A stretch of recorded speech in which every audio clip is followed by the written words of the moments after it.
When Africa confirmed its first coronavirus cases in mid-February, many feared that the outbreak would have a devastating impact on the continent. In fact, Africa has been spared the high death rates that have been seen in some parts of the world, including Europe and the US. Despite this, healthcare workers and patients on the continent face a level of discrimination similar to what we saw at the height of the HIV/AIDS epidemic in the early 90s. This could have far-reaching implications on how governments tackle the coronavirus pandemic in the long run. In the early stages of the outbreak, hostility was directed towards people of Chinese and Asian origin. Kenya and Ethiopia were criticized for continuing flights to China, while in Nigeria, the government faced protest for its decision to bring in doctors from China to help treat patients with the virus.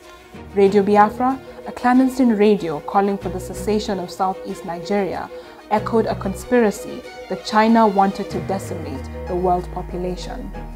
As the virus took root on the continent, those who were affected became victims of discrimination. In Kenya, one of the first patients to recover from the virus, who was hailed as a beacon of hope by the media, was later subjected to cyberbullying. This discrimination and stigmatization has led to fears that many people will not be willing to come forward for testing or treatment for coronavirus.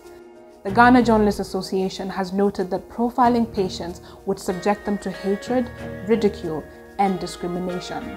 The video from Kenya of a hastily buried victim of COVID-19 made the national news and highlighted the pronounced levels of stigma regarding the virus on the continent. Social distancing measures have left many at a loss on how to send off their loved ones in a dignified way.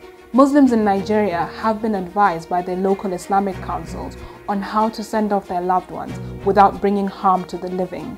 But in Ghana, mortuaries are almost overwhelmed as many people balk at government directives to hold private burials.